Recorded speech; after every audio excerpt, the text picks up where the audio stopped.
difficult job easy. We're installing a beautiful and practical storm door.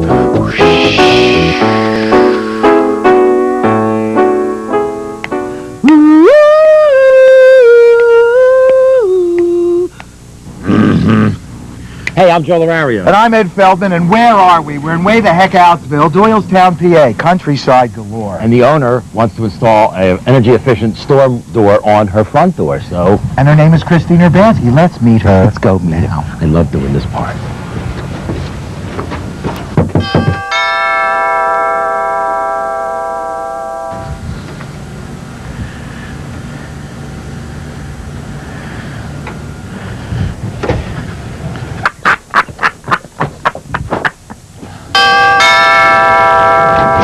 Hey, Christine, how you doing? How are you? Hi. Hi. Boy, it's a nice day. Get many visitors this morning? No, not at all.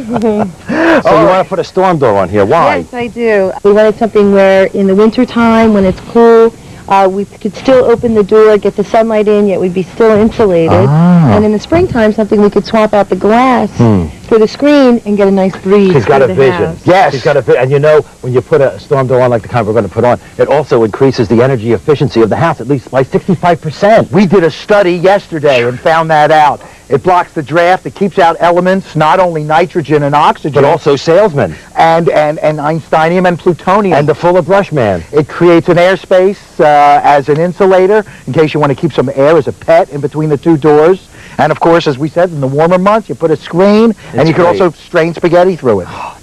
So we're going to put this up. Yes. You got all the parts? Yes. Okay, well, we'll get done, and we'll get started. Then we'll be finished at the end of the show. Why can't we talk to people?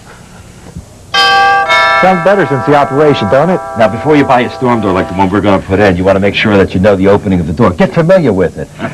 Right, otherwise you might make a mistake and get a triangular-shaped storm door. You would get a triangular-shaped storm door. So let's take you on a tour around the prime door opening, which is what we call this. Well, it's what somebody calls it. I don't really call it that. Here's the door jamb. That's what goes all the way around. This is the inside face of the jamb, Exactly. the outside face of the jamb, the top of the jamb, and, surprise, no bottom. It is a sill. This is the The sill. bottom sill. See that there?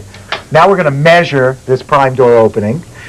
We're going to measure the width in 3 places, 6 inches from the top 6 inches from the bottom. and right in the middle. Okay. Let's do that there. You measure in 3 places because when they cut these openings, it's not always exact. This is like 35 and 7/8 up here. 35 and 7/8. And we write it down there because the door is going to be over And there. here is about the same thing. 35 and 7/8. Now, when the measurements are different, you always use the smallest measurement for your door because that way you'll know the door will fit. This is about 36 down here. So 35 7/8, 35 7/8, 36. Not much fun in a marriage, but pretty good for a door opening. Now let's How long have we been here? let's do the the- top 6 inches from one side. All right. Move it out more towards the front there. There we go. And to the top. Oh, we got 80 and a half. Perfect. I think. And over here, let go of the tape. 6 inches from here and up here. And we got 80 and 1/2. Perfect. It's much cooler in the garage, isn't it? Well, we're going to address our door parts now. Hello, door. We got all of the parts out of the box, and we're checking those parts against the parts list on our directions. Very important. And it is very important to use directions. Now, depending on the model storm door you're going to put in, your directions might be different than ours, but follow them anyway. Yeah, and what we want to do with this is we have the frame of the door here. We want to assemble as many pieces to this here frame before we stick it on the front of the house in front of the front door. And you need tools to do that. And here's the wonderful array of tools we'll be using today. A measuring tape, a pencil, a drill with an 8-inch drill bit, a Phillips head screwdriver bit or a manual Phillips, a hacksaw, a metal file, a wire snips, a scissors or utility knife, soap, water, a squirrel, a cup of coffee. Hey, that was almost good. You almost made the table. All right. First thing you want to know Is figure out which side the door is going to be hung, where the hinge is going to go. Right, and this storm door is going to be hung with the hinge on its left side because our primary regular house door... That's what the directions called. The primary door is your front door. That's hung on the left side. Its hinges on the left side. You want the storm door hung on the same side. Otherwise, you have a lot of fun going into your house. Which is what I have on my house. So I like a lot of comedy at the front door. Here's the front. Here's a pencil. Mark left. L. Well, this is my left, right? Your left, not my left. You know how to tell left from right? You just go like this. There's this an L. is an L. See that? So I'm just going to trace that. Perfect. You're a college man. Yeah. Okay, now we're going to use the packing that the door came in, and we'll move it right over here to protect it, and we'll just lay it down with the hinge side facing up. Isn't that perfect? And the inside facing us. And now, it's time for the hinge mounting frame. Yes, come on down from Pacoima. The hinge mounting frame, what does it do? It does movement. Look, it's got movement. It's got hinges. It attaches the door frame to the primary door jamb, which is so important, or else it just falls down like Alibaba's door. There we go. And look, it's got these things. They're called leaves, believe it or not. So just leave them alone. And turn it around here. Look, there's weather stripping. See that? That keeps the cold out. Or in. Yeah. And it fits down in here just like this. Fit it down. No, put it all the way down flat. There you go. Right in there, and you lift it up. You can see that these hinges fit right into that little recess. And it will pivot like so. Now drop it down. Let's see how flat. There, perfect. Oh, beautiful. However, it must be positioned so that the top of the door, and why do we know it's the top? Because when it was standing upright, I made the big L. Oh, so afterwards we can get the L out of there. That's right. Okay. And this, the frame, this part has to fit 1/8 of an inch. And could we have the measuring tape now? Oh, that's right. I need it. I'll get it back here. 1/8 of an inch. And this has to fit 1/8 of an inch above the frame here. Frame. Perfect. And then you're going to have an overhang of, we've got an overhang of almost 2.5 inches down here. Well, that's why we have a hacksaw. So we're going to trim this off because we're a couple of hacks and we have a hacksaw. Now let's attach this hinge mounting frame to the door frame itself. You got 4 leaves, 2 holes each, and we will drill some pilot holes. Hey, what's a pilot hole? My uncle was a pilot, you know that? Not now. A pilot hole is a hole you drill first so that the screw goes in nice and easy. Yeah. And here's the 1/8 inch drill bit. And after we drill the pilot hole, we'll attach using a 3/8 inch screw, which is a number 8 screw in the directions they call their own screw, a number 8 screw. Nobody else does, but they do. Well, but that's okay. Styles. It's okay. The important thing to know is it's a 3/8 inch screw. Right, and a 3/8 and a 1/8 inch bit. Look, this is how fast the dentist goes. We don't want that.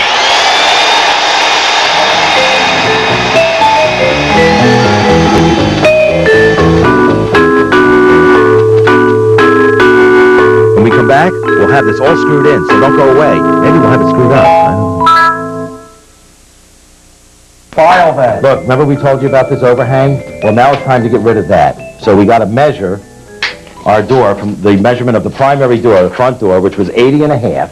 Right? And we want to subtract 1/8 of an inch. Because that was the overhang we had on the top of this. Right, so it'll give you 80 3/8. So we'll take a pencil and we'll make a tick right at 80 3/8. Hey, that's not my carpenter's pencil. See this one? Look.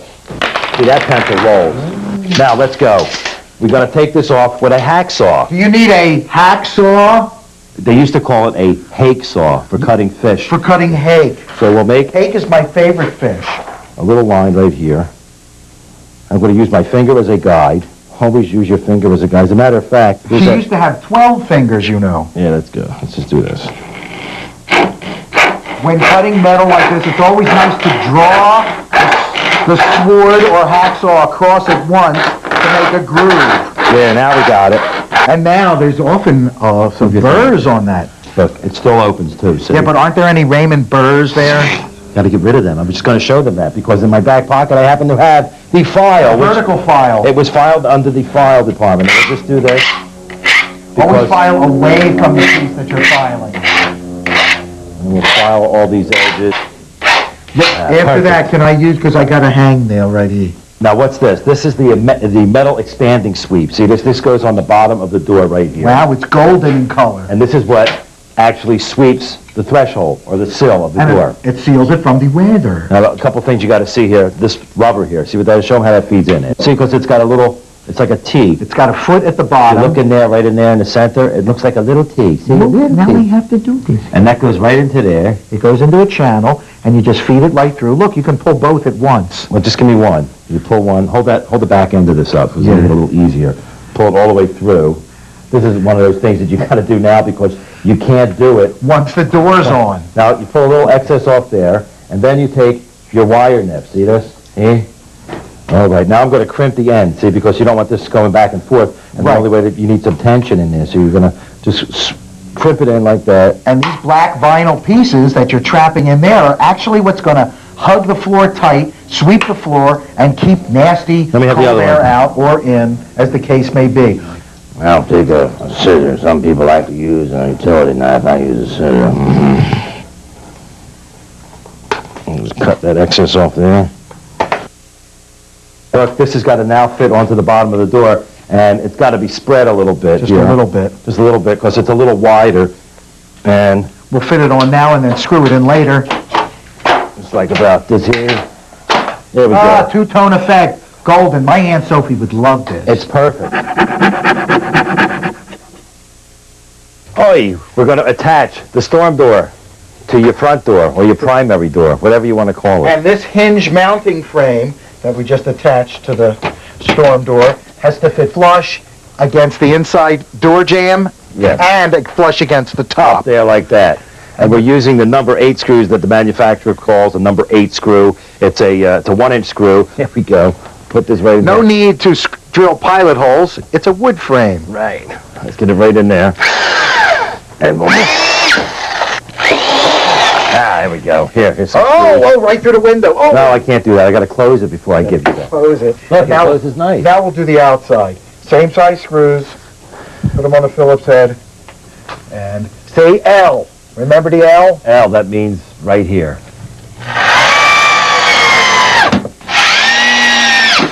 In there. Now we're going to put in the header frame. Oh, the header frame. Oh, no, that's This is the header frame. This is it. It's called the header frame because it goes up at the top where your head should be. Right. Remember, header things are up there, feet are down here, and belly button frames right in the middle. Here we go. We open the door, and we put this, see, this is a piece of weather stripping right here. So we know that faces out where the weather be. That's where the weather is, right? And this is the weather stripping right here, so it just follows around. We want to put it right on the top of the hinge.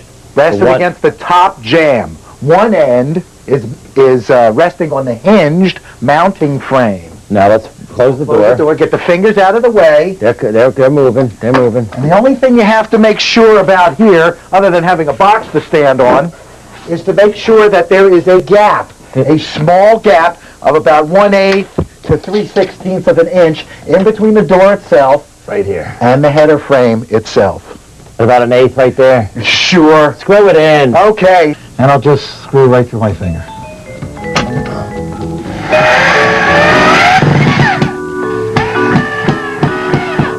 Perfect. More storm door installation coming up. Oh, the latch mounting frame, the latch mounting frame. This is the latch mounting frame where the latch goes into. Right, and the first thing you do is you match it up against the door where the latches go. Just like this here. But it seems to be taller than the actual frame. So what we're going to do is we're going to cut 1 inch and 7/8 from the top of this off, okay? Let's do that the first thing. Right. When you line up the holes on the latch frame with the holes on the door, you'll have to cut 1 7/8 of an inch off the top to make the top fit. It says so right here in the directions in English. We tried it and they're right, so you don't have to see them. Then you measure from the bottom sill to the top of the header frame at the point where the door fits flush. Measure that length from the cut you just made and cut the bottom of the latch mounting frame accordingly. Anybody still awake? Ah, like butter. Perfect. Now let's see if it fits in. It's always a surprise to me when it does. And the top first. And the top. Just give it a nudge. God, that's beautiful. Close the door, and you can adjust it side to side before you screw it in, so it does give a nice flush look. And of course, more of the screws that were provided for us by the lovely company that made the door. Number 8, and we're going into wood again, so we don't have to make any pilot holes. There. First, it's time to make a few adjustments to the expander sweep, and then we'll put in the hardware. See this expander sweep? Remember we said not to touch it? We would touch it later. This moves. And we're going to push this down so that those vinyl pieces, those little sweep pieces, just touch the bottom of the sill, just like that. If you push it down too low, then you can't close or open the door. Right, so you don't want okay if you got a really big TV screen and you never want to leave. You don't want to force it down, just so it touches. And then I'm going to take a drill with the same bit we used for the pilot hole. And drill more pilot holes. What a surprise. And just drill the hole.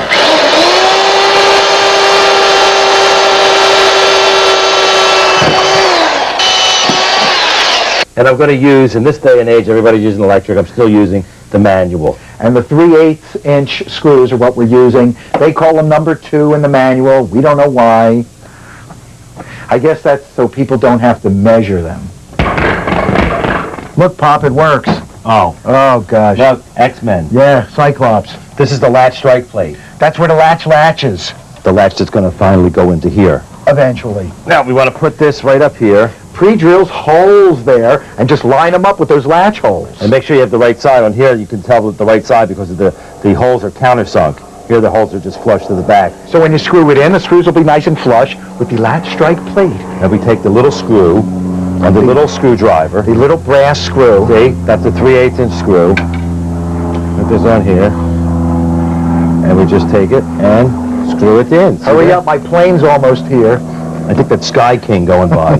Hey, what's this? The lock case. Look, test it. Works good. Fits right in here. And thank goodness, once again, lining up with the pre-drilled holes. So easy. Screwdriver, please. Oh, goody.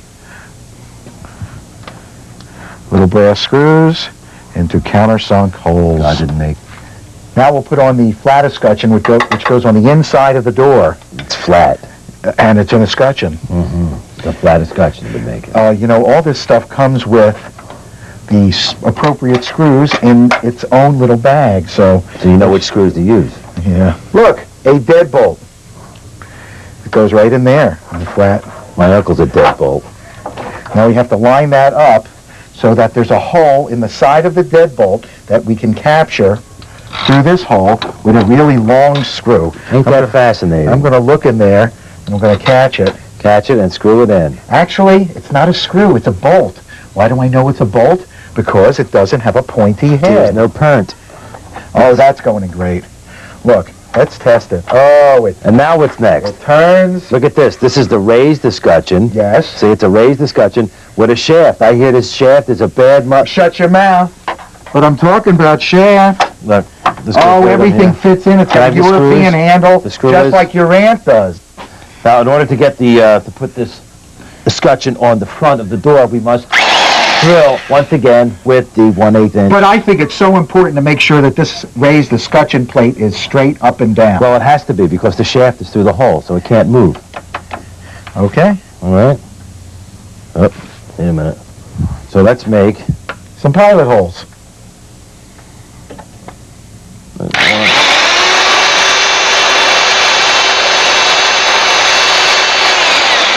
Now, I'm just going to put this screw in even before I drill the other hole. So as to hold it tight. Now, the last thing we do is we go back inside the door and we put on the door handle. Oh, there's where it went. Now, of course, we want to match it up with the outside door handle. So perfect. It works. Look, it's giving milk. And how do we tighten this? With a screw? Not a chance, France. We got an Allen wrench. Show the Allen wrench to the man. We call this the tiniest Allen wrench. Or some people call it an L wrench. Right, because it's shaped like an L. L wrench. And over here, the other end of this threaded bolt will come out and capture the shaft. It's inside there. Did I explain that good enough? Well, what you're tightening here is going to come through this and latch on to the end of the shaft, which is right here. I pointed a finger. Yeah. I said it in English. Go ahead. Put that in there. There's a finger with a screw. An Allen wrench. There we go. This is what we used to call in the 60s, the acid test. Wait a minute. Wait. Let's close it. I'm going home. See ya. It's glass. Oh, you can see through it. It's beautiful. It's got a nice beveled edge to it. So do I. And it's got this brass trim running all the way around. So we're going to put this in to the door opening. If you could hold that steady, sir. I'm holding it steady. Please. Slips right in. Weather stripping to the outside. The only problem is you got to get around that handle there. Unfortunately, I can't help him. Do you see why you need two people to do this? Snaps in beautifully. Now we have these retainer strips here. There's two for the side and two for the top and bottom. I see this groove in here where the glass is. There's a little groove in there. This retainer strip here, which is kind of like a wedge, sticker on the back, center in the front. Okay? Like a lot of girls I know. That's going to slip right in here. We're going to go all the way to the top. push it in. If it doesn't go in the first time, you can soap it up. Rub some soap over the edge, and that'll facilitate. Ah, the self-satisfying snap is what you want to hear. I'm hearing pops, too. No crackles, because if there were crackles, the glass would be breaking. Now, a lot of times, it's tough to get that in, so you want to always carry with you a bar of soap, because after the job, you can clean up. You rub the soap on the retainer strip, on that wedged edge. Wedged edge? Wedged edge. There you go. And then we'll put the other one in. Again, starting at the top, that piece in there, and the action is pushing down and towards the glass. Down and back. Down and back. That's what I call a storm door. Another job well done by Yutzball Limited, a holding company. Now Christine is protected against the winter months. When we come back, screens. Oh,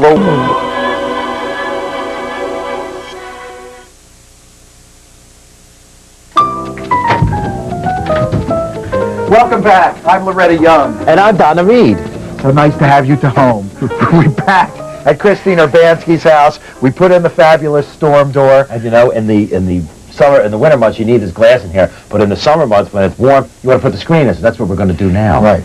To put in the screen, wrap the tip of a flat screwdriver with masking tape to protect your glass. Then, carefully use it to remove the retainer strips.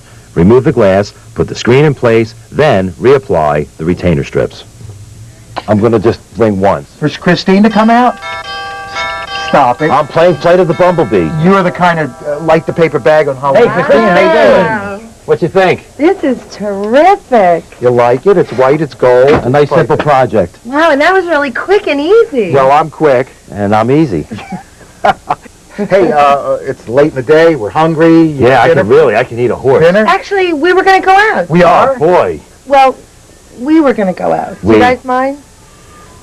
Can't thank you enough for the door. Bye, guys. I'm Ed Feldman. I'm Joe Lorario. And remember, any way you look at it... Home is nice. Hey, we got a website. www.furnitureguys.com. All right, Furniture Guys, P.O. Box 53240, Philadelphia, PA.